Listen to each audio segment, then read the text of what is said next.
E o mundo pós-moderno, ele defende toda a negação do conceito absoluto.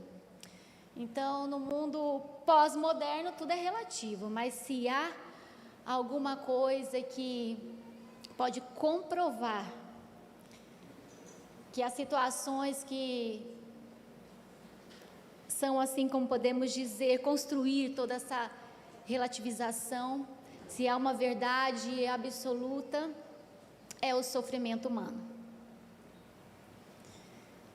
Não importa o credo, não importa a raça, não importa a cultura em que as pessoas estejam colocadas, toda a humanidade está debaixo dessa verdade. O sofrimento humano é uma realidade em nossas vidas. Quero propor você nesta noite a encontrar por meio do sofrimento de Cristo verdades que te ajudem a enfrentar os seus sofrimentos.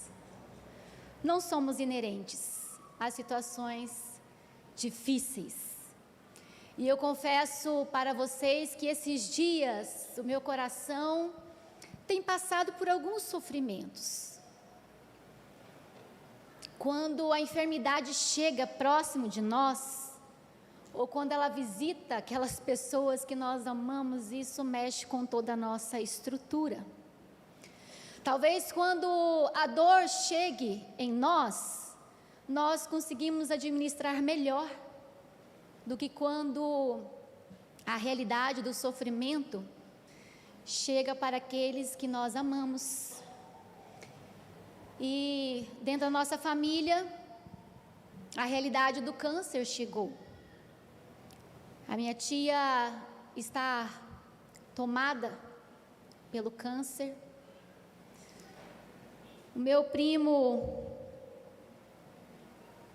experienciando o câncer. E outro tio lutando contra o câncer. E nesses momentos de dificuldades, nesses momentos de fragilidade, a tendência da nossa alma é se desesperançar. E quando nós olhamos para a Bíblia, quando nós olhamos para a história, nós vemos homens e mulheres que viveram a realidade desse sofrimento e o sentimento do abandono que elas tiveram diante das suas frustrações e dores. E eu quero convidar você, nesta noite, a refletir um pouquinho comigo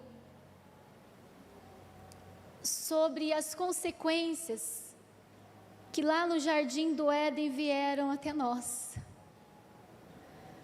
Quando o homem e a mulher escolheram pecar, trouxeram um caos para a humanidade. Todo o cosmo foi afetado e com ele consequências desastrosas. A enfermidade, o desemprego, a maldade, a perseguição, a injustiça, a inveja.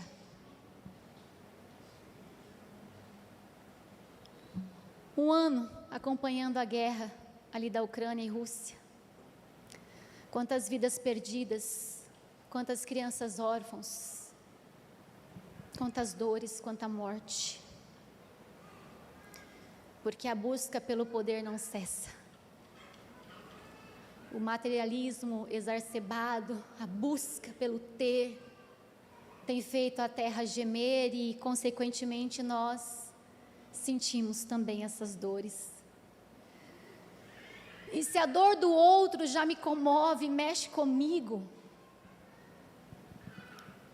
quando eu olho para a dor de Cristo, não tem como dizer que a identificação do sofrimento de Cristo, o que gera em nós, porque Ele tomou o nosso lugar, Ele sofreu aquilo que era para eu e você sofrer.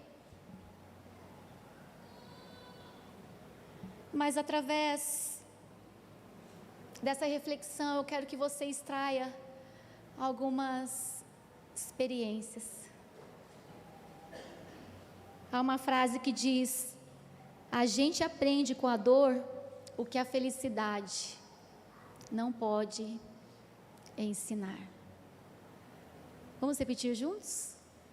A gente aprende com a dor, felicidade não pode ensinar. Quero convidar você a abrir a sua Bíblia no Salmo 22.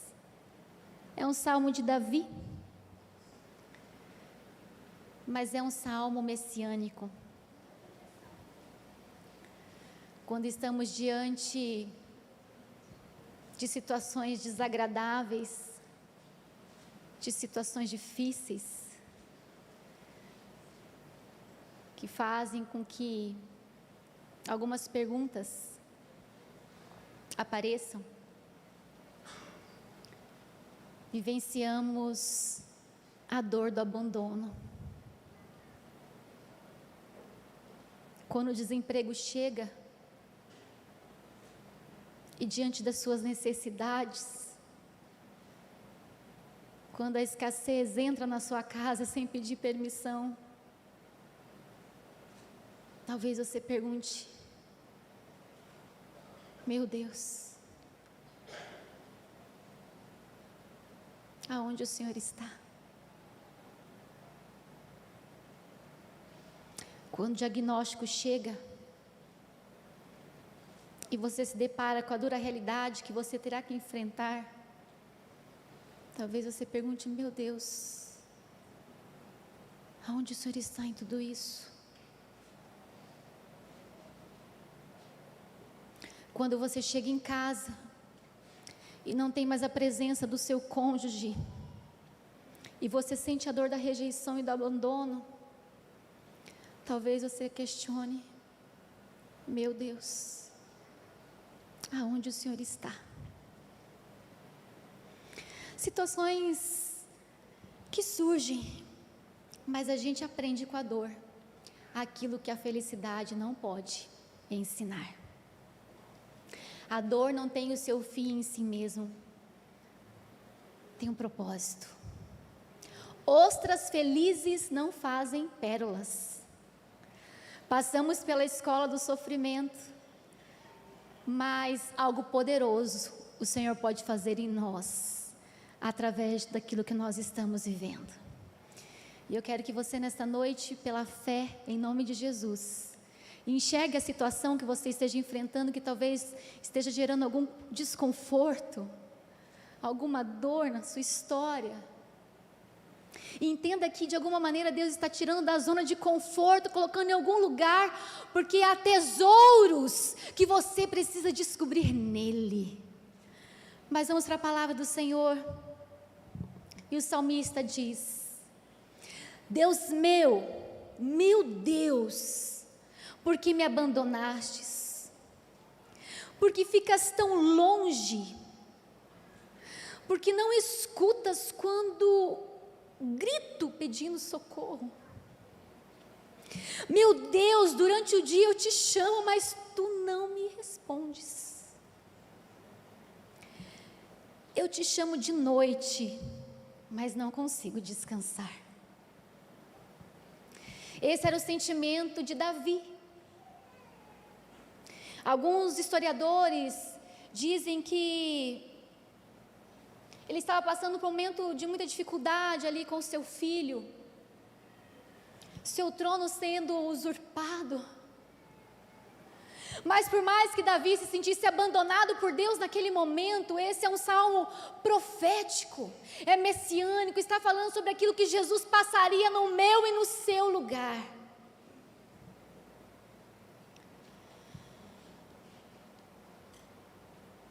É interessante como o pecado destrói tudo.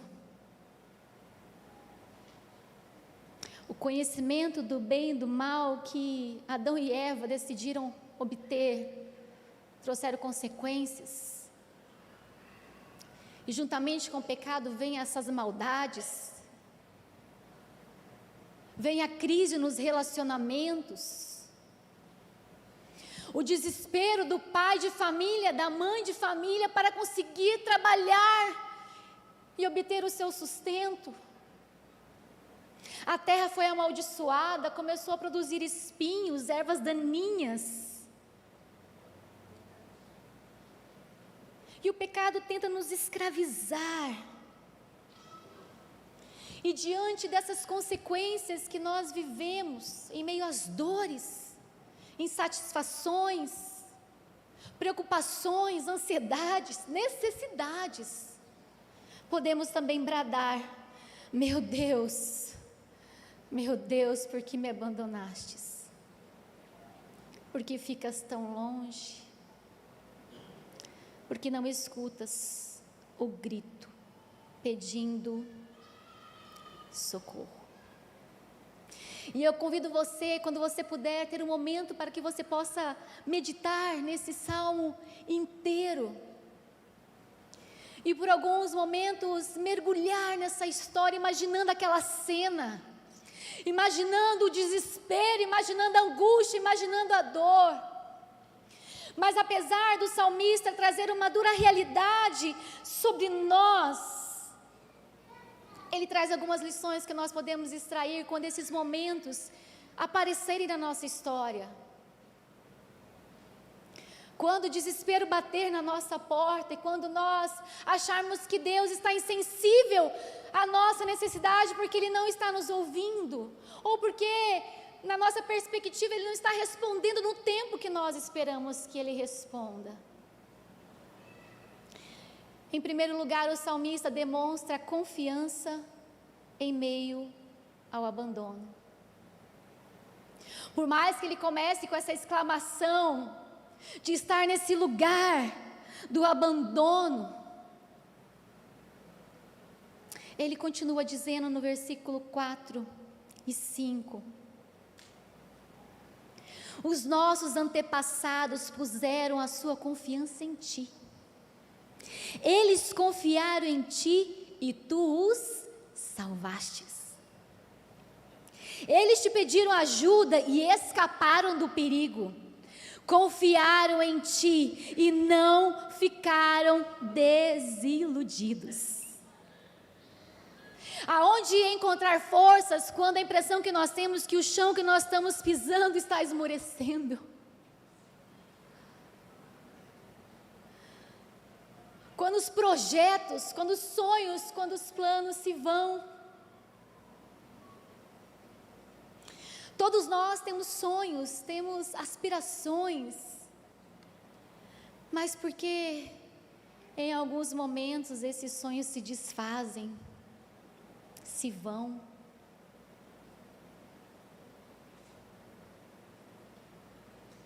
Estou na fase do luto ainda.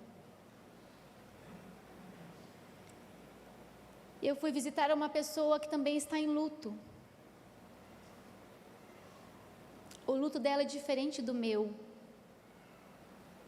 A dor dela é diferente da minha. Mas algumas questões se assemelham.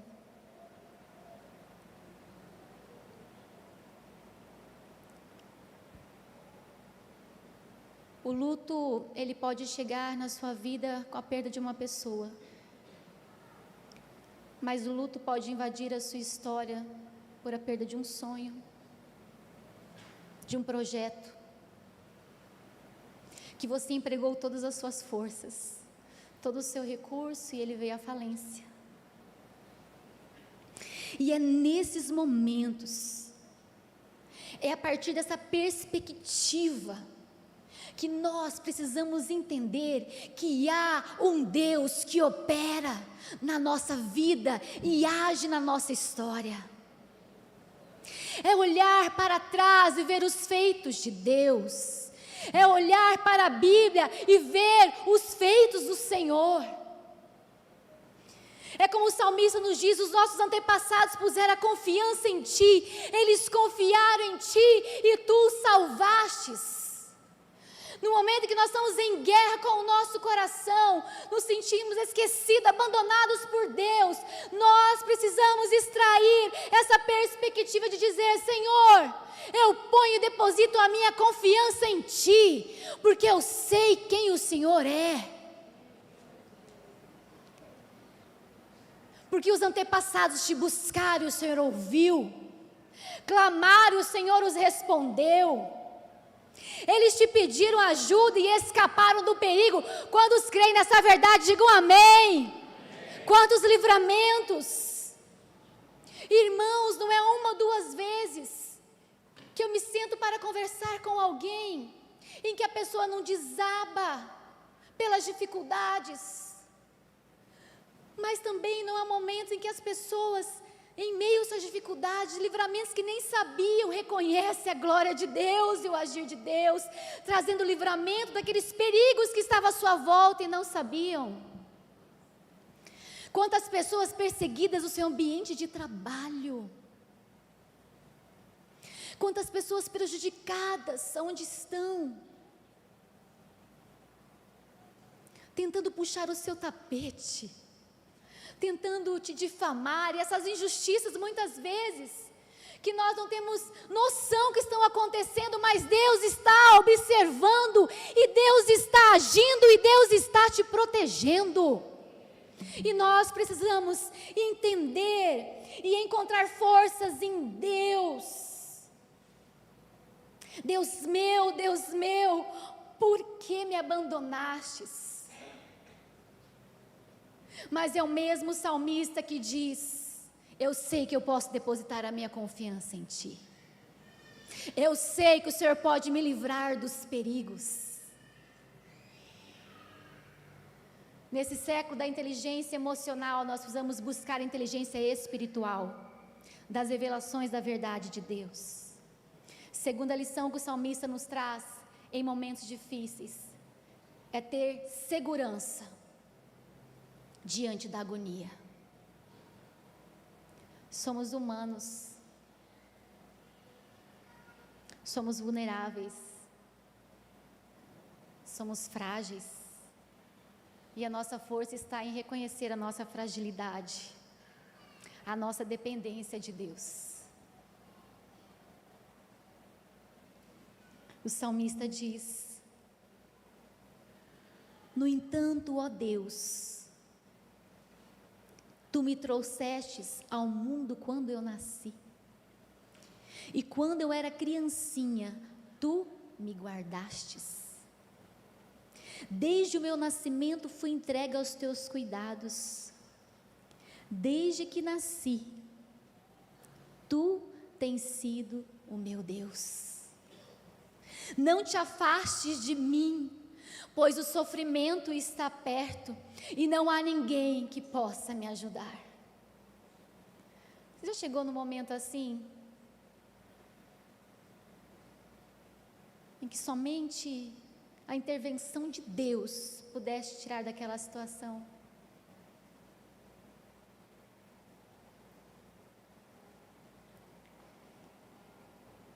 Fui visitar essa minha tia, fomos levar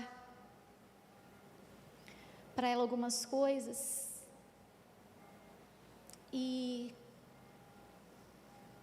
eu não tinha dimensão do estado clínico que ela estava. A minha mãe sempre fala com ela e ela: tá tudo bem, tá tudo bem. Quando nós chegamos lá, nos deparamos com uma realidade difícil. Dificuldade para falar, os braços extremamente inchados.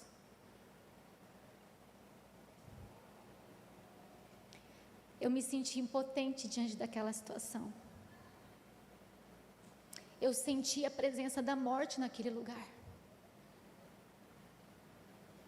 E quando eu entrei no carro, um sentimento de agonia, de dor, de tristeza quis invadir a minha alma. E eu disse à minha mãe: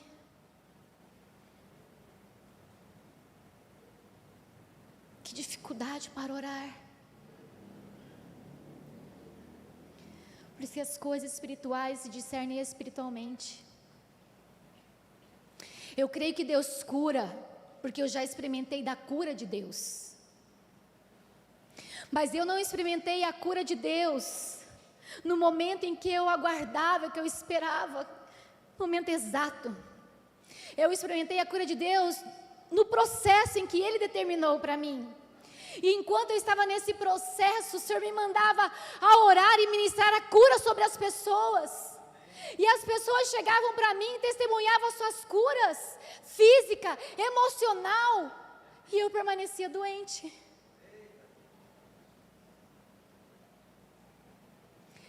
Mas independentemente, eu tinha convicção de quem Deus era na minha vida. Mas eu aguardava com expectativa a cura. Já nessa visita eu não tive esse discernimento. E do fundo do meu coração eu espero que eu esteja errada. É aquele momento que só a graça de Deus, só a presença de Deus pode mudar. Mas muito mais que a cura física, é a cura espiritual. Porque quando Jesus bradou naquela cruz: Deus meu, por que me desamparastes? Por que me abandonastes? Em Mateus está escrito a agonia de Jesus, o escárnio que fizeram com Jesus, a humilhação, repartir as suas vestes, colocar uma coroa de espinho sobre ele.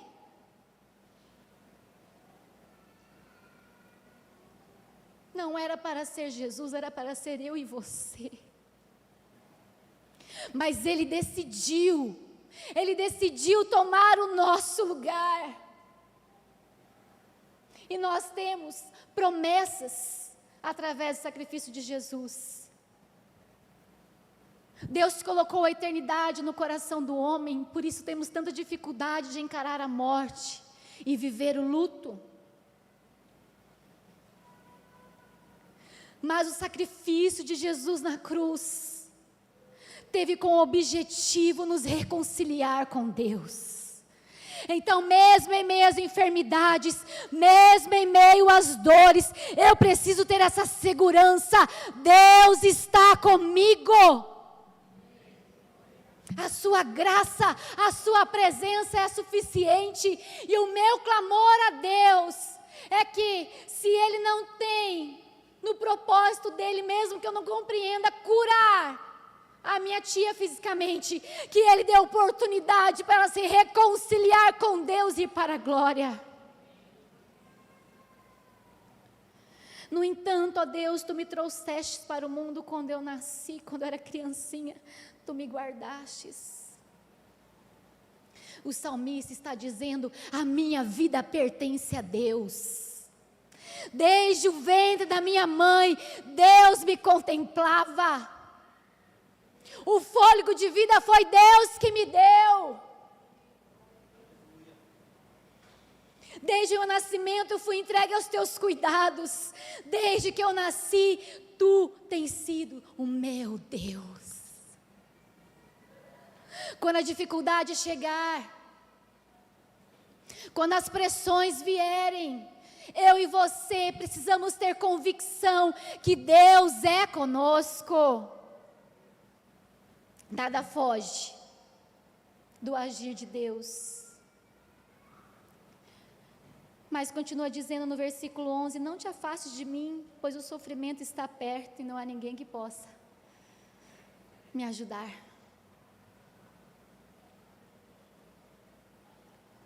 Não te afastes de mim. Não há ninguém para me ajudar. Como nascem as doenças? Engole o choro, cala a boca, fique quieto, engole o sapo.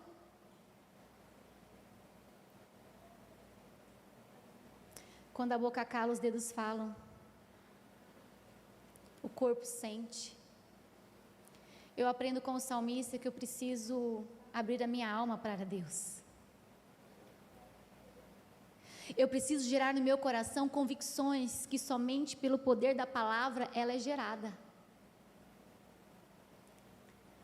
E a oração não é apenas as palavras que Deus ouve, A oração é o coração que Deus vê.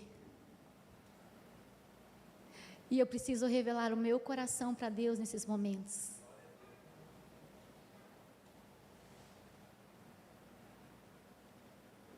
Engole o choro. Ah, mas o corpo fala quando a boca cala.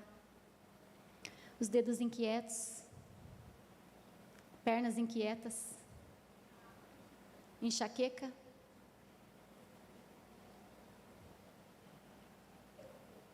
Gastrite, refluxo, sem falar na insônia. E às vezes você até se cala, mas internamente a falação começa e a sua mente não para, sua mente não para, sua mente não para. Pessoas adoecem porque cultivam e guardam coisas não digeridas dentro do coração. Expressar-se tranquiliza a dor. Você precisa se expressar. Com um profissional? Sim. Com um pastor, uma pastora? Sim. Mas você precisa se expressar com Deus.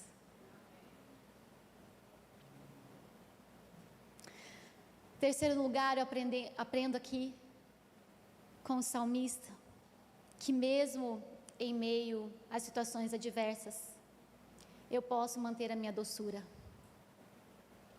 Doçura da alma diante da dor.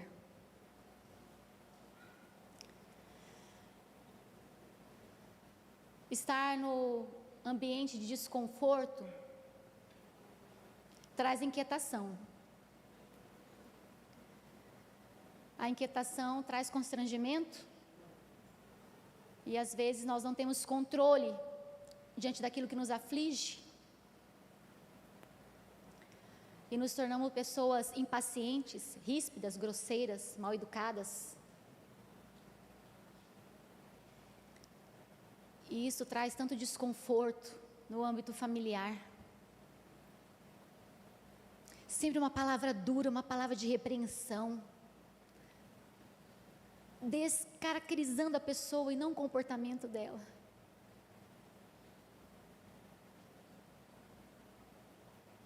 A doçura da alma diante da dor, eu lembro de Jesus.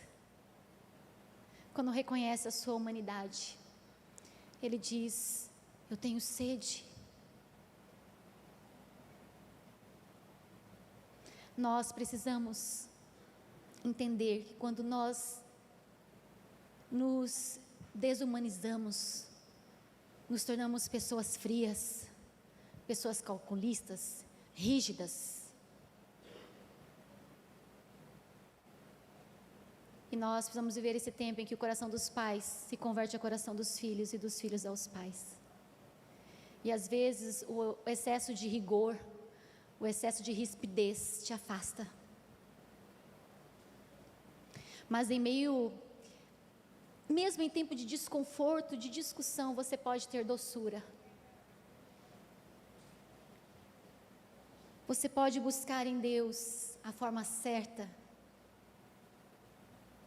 de falar, a forma certa de expressar, a forma certa para não ferir.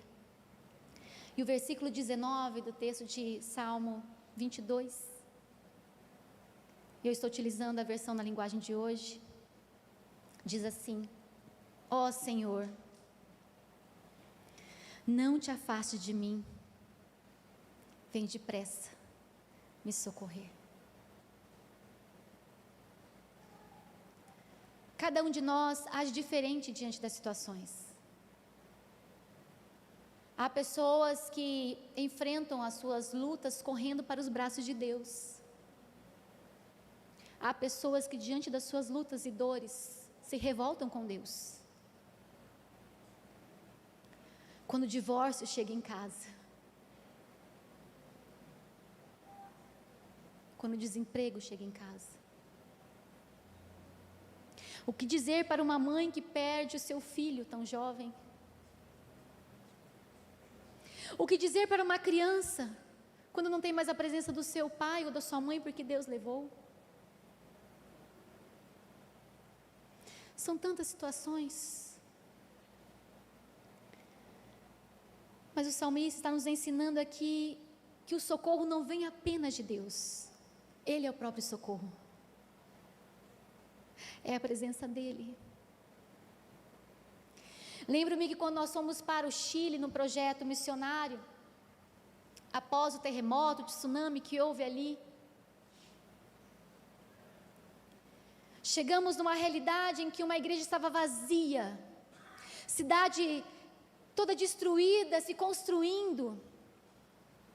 As pessoas não sorriam mais, não havia alegria pela calçada.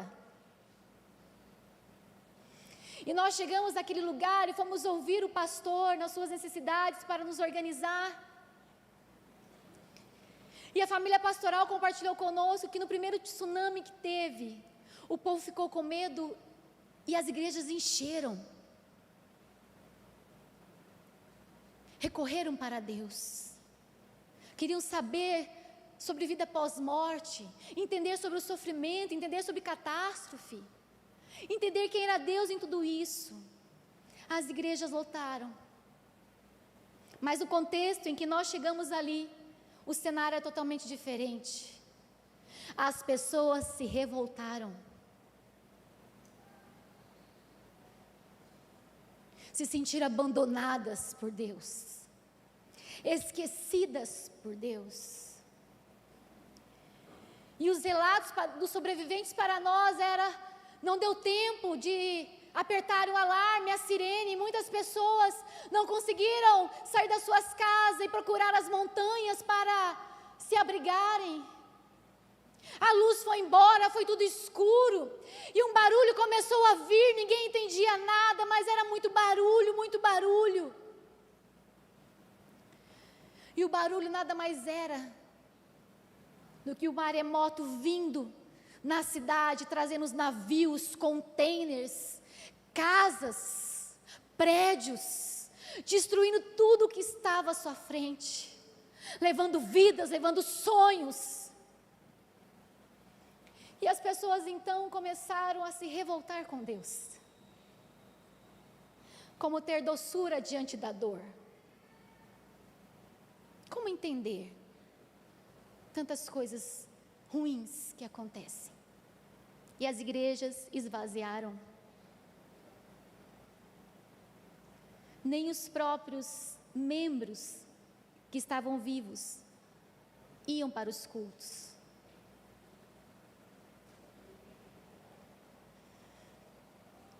Mas glórias a Deus, porque eu aprendo aqui nesse versículo que nós lemos: ó Senhor, não afaste de mim, vem depressa me socorrer. Que nós precisamos dar palavras às nossas tristezas. E naqueles dias ali que nós ficamos, nosso intuito é que as pessoas dessem palavras às suas tristezas, expusessem as suas dores, e entendessem que nós saímos do Brasil porque Deus nos moveu para levar resposta àquilo que eles necessitavam, de que nós nem tínhamos dimensão do que seria, mas que Deus faria. E o pastor desanimado dizia: não adianta fazer evangelismo na rua, que as pessoas não param, elas não querem saber. E uma inquietação tomou conta da minha alma.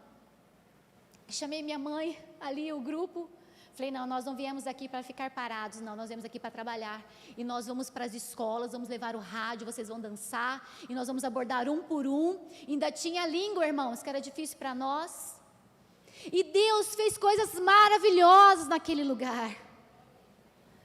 E Deus foi tão maravilhoso, porque a igreja foi lotando, as pessoas foram indo, elas queriam ouvir a palavra de esperança, elas queriam ouvir o que Deus estava movendo, qual era o plano de Deus para a vida delas. A igreja foi lotando, lotando, só que a necessidade era muito grande. E nós éramos entre 17, e a igreja se organizou para nos sustentar durante 17 dias. E a realidade financeira, e a realidade da cidade, até mesmo era difícil comprar alimento.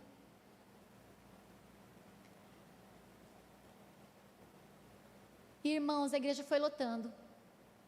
A conferência era de manhã, tarde e à noite. De manhã, tarde e à noite. Foi lotando. E gente, eles ficavam para lanchar e almoçar e jantar aonde? Na igreja. Quando nós procuramos agir como Cristo, diante das lutas, Deus mostra os seus milagres. Você pode imaginar o desespero dos irmãos na cozinha, clamando para que Deus multiplicasse, porque ia faltar comida.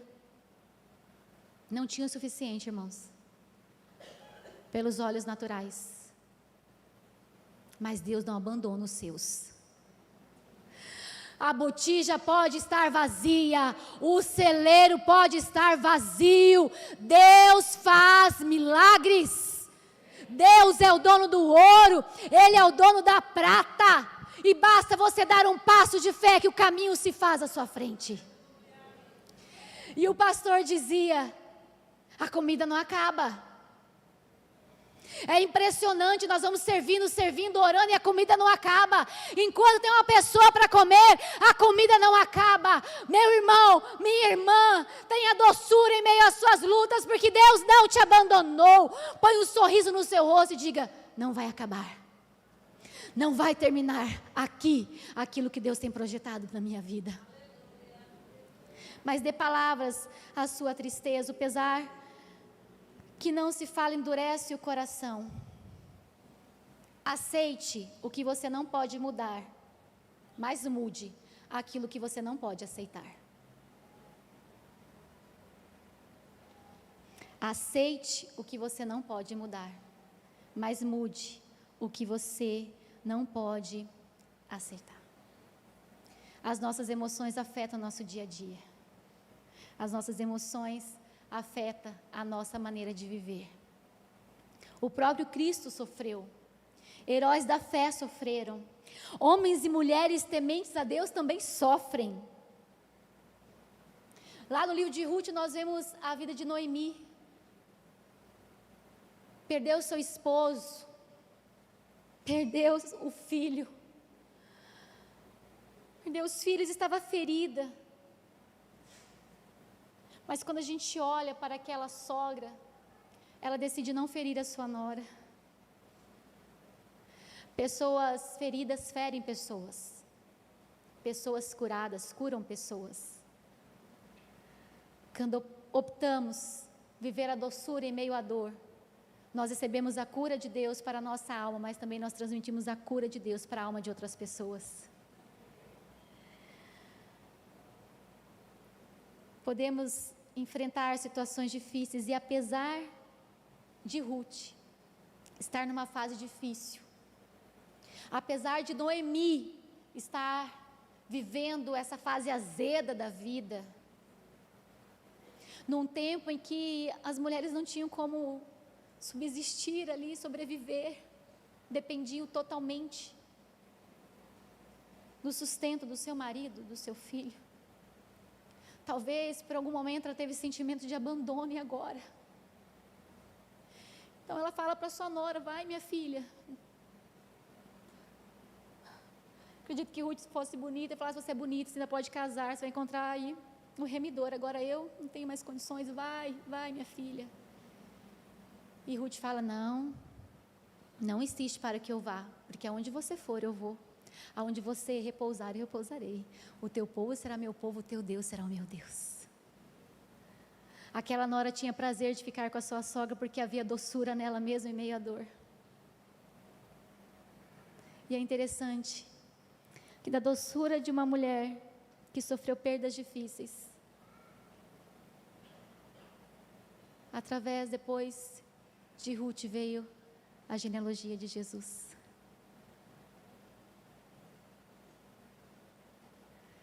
Ter doçura em meio aos conflitos não é fácil, mas a Bíblia me mostra que é possível. Decida ser menos rígida, menos rígido, mais dócil. Humanize-se diante das circunstâncias, não seja desumano. compartilhe aquilo que você recebe de Deus. Quarto e último lugar, o salmista começa com um clamor, sentindo abandono. Durante todo o salmo, ele vai compartilhando a sua esperança, a sua expectativa e o seu medo diante daqueles que o afrontavam, diante daqueles que o humilhavam, diante daqueles que colocavam a sua vida em perigo. Mas quando vai encerrando o salmo, diante das suas conversas com Deus, diante das suas decisões, ele começa a encorajar aqueles que estavam à sua volta também a tomar a mesma atitude que ele tomou. Primeira atitude, repita comigo, por gentileza: confiança no abandono. Segunda atitude, segurança na agonia. Terceira atitude, doçura de alma diante da dor. E o quarto, adoração a Deus diante da dor. Versículo 23 diz assim: louvem a Deus, o Senhor, todos os que o temem, descendentes de Jacó, prestem culto a Deus. Povo de Israel, adorem a Deus. Igreja Batista Memorial, adore ao Senhor. Ele não abandona os pobres, não esquece do seu sofrimento, Ele não esconde deles, mas Ele responde quando gritam por socorro, aleluia! Na reunião de todo o povo, ó Senhor, eu te louvarei pelo que o Senhor tem feito, na presença de todos os que te temem. Oferecerei os sacrifícios que eu prometi. Outra versão diz os votos que eu fiz. O salmista afirma que Deus não esconde o seu rosto. No mais profundo da sua agonia, Deus ouviu o seu clamor. O louvor nos coloca nesse lugar de júbilo. O louvor nos coloca nesse lugar de triunfo. O louvor nos coloca nesse lugar de liberdade. O louvor a Deus nos coloca nesse lugar de vitória. Diante das situações difíceis, diante da dor do abandono, pelas circunstâncias que enfrentamos e por não ver naquele momento exato a mão de Deus nos tirando daquele lugar, eu e você precisamos adorar a Deus. A confiança de não sucumbirmos diante das pressões da vida se dá pelo fato de confiarmos pela graça no caráter de Deus. No versículo 28 o salmista diz: porque o domínio é do Senhor, Ele reina entre as nações. Meu querido irmão, querida irmã, o domínio é do Senhor. Você não precisa temer a nada. Basta uma palavra de Deus, basta uma porta que Ele abra para que você desfrute daquilo que Ele tem. Mas eu e você precisamos nos encher de fé, conversar com o nosso coração, falar com Deus, trazer à nossa mente os feitos do Senhor e celebrar a Deus, porque Ele não apenas traz o socorro, mas Ele é a pessoa do socorro e Ele está conosco. Eu não sei como você chegou aqui nesta noite, mas eu quero te dizer, existe um tesouro na dor. E a minha oração é que você extraia esse tesouro. Salmo 84, 5 e 6, ele diz: bem-aventurado o homem cuja força está em ti, e cujo coração se encontra os caminhos aplanados, o qual, passando pelo vale, faz dele o manancial. E de bênçãos o Senhor o cobre nas primeiras chuvas. Bem-aventurado o homem cuja força está em Deus. E eu quero convidar você Nesse